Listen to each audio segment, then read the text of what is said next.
நம்ம இன்றைக்கி அதிர்ஷ்டம் பெருகி வீடு நிலம் வாங்கணும், அந்த யோகம் நமக்கு கிடைக்கணும். என்ன பண்ணுறது? எல்லாமே இது மாதிரி ஈஸியான சிம்பிளான ஒரு சூட்சம வழிபாடு தான். இதை வச்சு தான் நம்ம மோஸ்ட்லி நிறைய பேர் இன்றைக்கி சொத்து சுகம்லாம் வாங்குறாங்கன்னா அவங்களோட பேக்ரவுண்டை நீங்கள் போய் செக் பண்ணி பாருங்கள். ஆனால் அவங்க சொல்ல மாட்டாங்க. கண்டிப்பாக இந்த மாதிரி பரிகாரம்லாம் அவங்க கண்டிப்பாக சொல்கிறேன், 200% சொல்கிறேன், அவங்க செய்வாங்க, வெளியில் சொல்ல மாட்டாங்க. சரி, நம்ம பதிவுக்கு போகலாம். அதுக்கு ஒரு தீபம் ஏற்றணும். அந்த தீபம் எப்படி ஏற்றணும், எந்த நேரத்தில் ஏற்றணும், நான் எல்லாமே சொல்கிறேன். அதுக்கு முன்னாடி சேனல் பிடிச்சிருந்தா சப்போர்ட் பண்ணுங்கள். இது உங்கள் சிம்பிள் தமிழ் ஃபேக்ட்ஸ்.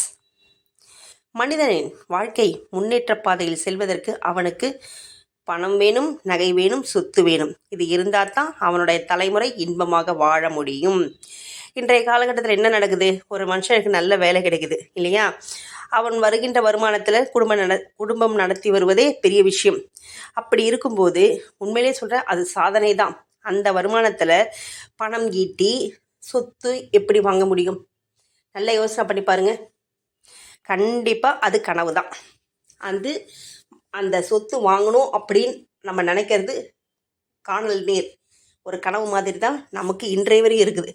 அப்படிப்பட்ட கனவு மெய்ப்பட வேண்டுமா? ஆமாம், எல்லாருக்குமே சொத்து வாங்கணும்னு ஆசை இருக்கும் இல்லையா? ஸோ அப்படிப்பட்ட கனவு நமக்கு மெய்ப்பட வேண்டுமெனில் என்ன பண்ணணும்? நான் சொல்கிற தீபத்தை போடுங்க. அது என்ன தீபம்? அரச மரம் எல்லாருக்கும் தெரியும். அரச மரத்தில் முப்பெரும் தேவர்களும் மும்மூர்த்திகளும் வாசம் செய்கிறாங்க. மும்மூர்த்தின்னா தெரியும் இல்லையா? பிரம்மா, விஷ்ணு, சிவன் 3 பேருமே அரச மரத்தில் தான் வாசம் செய்கிறாங்க. அதனால் அந்த இலையை வச்சு தான் நம்ம தீபம் போட போகிறோம். எந்த நேரம் அப்படிங்கிறத சொல்லிட்டு வரேன். இந்த தீபத்தை நீங்கள் முழு மனதோடு செய்யணும். இப்போ நமக்கு சொத்து வேணும், இதுதான் பெரிய விஷயம் இல்லையா? ஸோ நமக்கு சொத்து வேணும் அப்படின்னா நீங்கள் இந்த தீபத்தை ராகு காலத்தில் தான் போடணும். அதுவும் உங்களுடைய வாழ்க்கையில் நீங்கள் நினைக்கிற இந்த கனவு இமீடியட்டாக குயிக்காக ஓகே ஆகணும் அப்படின்னா நீங்கள் இதை தாராளமாக செய்யலாம். இந்த பூஜையை எப்படி செய்யணும் அப்படின்லாம் கணக்கெல்லாம் கிடையாதுங்க. நீங்கள் அதாவது என்னைக்கெல்லாம் கணக்கு கிடையாது. நான் சொல்கிறது ராகு காலம். வீட்டிலேயே செய்யுங்க, கோயிலுக்கு கூட போவேணாம். சிலர் நன்றாக உழைப்பாங்க, பணம் சம்பாதிப்பாங்க. ஆனால் அவங்கக்கிட்ட எவ்வளவு சம்பாதிச்சாலும் 10 ரூபா கூட சேர்த்து வைக்க முடியாது. ஒரு சிலர் ஒன்றுமே சம்பளம் கம்மியாக தான் இருக்கும், ஆனால் பார்த்திங்கன்னா அவங்கக்கிட்ட சந்தோஷம் நிறைய இருக்கும். வீட்டில் அவங்க பசங்க கேட்டது, அவங்களுக்கு தேவையான அந்த சொத்தெல்லாம் வாங்கக்கூடிய யோகம் அவங்களுக்கு வரும். எப்படி? அவங்கவுங்க செஞ்ச கர்மா அங்கே வேலை செய்யும். நம்ம செஞ்ச பாவ புண்ணியத்தின் அடிப்படையில் தான் நமக்கு எல்லாமே கிடைக்கும். அதனால் அந்த பாவங்கள்லாம் குறையணும் அப்படின்னா தான் நான் சொன்ன அரச மர இலையை எடுத்துக்கோங்க. ஏன்னா மும்மூர்த்திகளும் வாசம் செய்யும் இடம் அந்த அரச மரம். அதில் நம்ம தீபம் போடும்போது நம்மளுடைய பாவம் கர்மா அனைத்தும் குறையும்.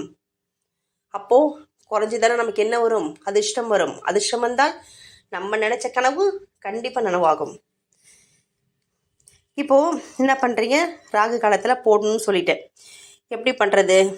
நீங்கள் என்ன பண்ணுங்கள், சொத்து வாங்கணும் அப்படின்னு நினச்சி, பாவம் தீரணும் அப்படின்னு நினச்சி, இதில் நிறைய நன்மை இருக்குங்க. இந்த அரச மர இலையில் நம்ம தீபம் போடும்போது நிறைய நன்மை இருக்குது. அதனால் நீங்கள் என்ன பண்ணுங்கள், நம்பி போடுங்க. இதில் போடும்போது சொத்து வாங்கணும், அப்புறம் என்னுடைய பாவம் தீரணும் அப்படின்னு மனசில் நினச்சிக்கிட்டு டெய்லி ராகு கால நேரத்தில் அரச இலை தீபம் ஏற்ற வேண்டும். அரச இலையை சொல்லிட்டேன். காக்கும் கடவுள் பிரம்மா, படைக்கும் கடவுள் பிரம்மா, காக்கும் கடவுள் விஷ்ணு, அழிக்கும் கடவுள் சிவன். இவங்க 3 பேருமே அதில் தான் வாசம் செய்கிறாங்க. இவங்க 3 பேருமே உலகை ஆளும் முப்பெருந்தெய்வங்கள். அதனால் நம்ம இந்த அரச மரத்தை வச்சு நம்ம அந்த இலையை வச்சு பூஜை பண்ணும்போது நம்மளுடைய பாவங்கள் அனைத்தும் தீர்ந்துவிடும். இதுக்கு என்ன பண்ணணும்? ஒரு அகல் எடுத்துக்கோங்க, அரச இலை எடுத்துக்கோங்க. அந்த அகலுக்கு மஞ்சள் குங்குமம் எப்போ வைப்போம் இல்லையா, அந்த மாதிரி வச்சுருங்க. நல்லெண்ணெய் ஊற்றிக்கோங்க, திரி போட்டுக்கோங்க. அவ்வளோதான். அந்த அரச மர இலை இருக்கு இல்லையா, அந்த அரச இலையை வைத்து அதன் மீது தான் நீங்கள் இந்த அகல் வைக்கணும். இந்த மாதிரி இந்த தீபத்தை ஏற்றிட்டு கண்ணை மூடிக்கொண்டு கைகளை கூப்பி குலதெய்வத்தையும் துர்க்கை அம்மனையும், ஏன்னா ராகு காலம் அப்படிங்கிறதுனால துர்க்கை அம்மன் நினைத்து மனசார வேண்டுங்க. என்னென்னு, நாங்கள் செஞ்ச பாவம் கர்மா எல்லாம் விலகணும், எங்களுக்கு சொத்து நிறைய சேரணும், அதோட மும்மூர்த்திகள் அவங்களே மனசார நினைங்க. அவங்க தானே அதுக்கு அதிபதி, அரச மரத்துக்கு அதிபதி. ஸோ அவங்களையும் கேளுங்க. அவங்க வந்து படைக்கிற கடவுள், காக்கிற கடவுள். அடுத்து சரி, நம்ம மூணு தெய்வத்தையும் வேண்டிப்போம், அவ்வளோதான். எனக்கு சிவன் பிடிக்கும், ரொம்ப ரொம்ப பிடிக்கும்.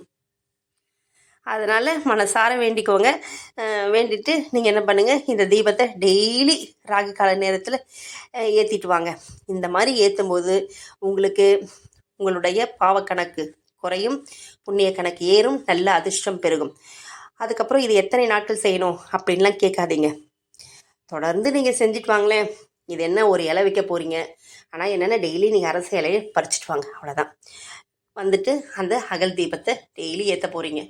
உங்கள் பூஜை ரூம்லேயே ஏற்றுங்க, தப்பே கிடையாது. இந்த மாதிரி நீங்கள் ஏற்றிட்டு வந்தீங்கன்னா உங்களுடைய அதிர்ஷ்டம் பெருகி உங்களுக்கு சொத்து வாங்கணும், வீடு வாங்கணும் அப்படின்ற கனவு நிச்சயமாகவே பலிதமாகும்.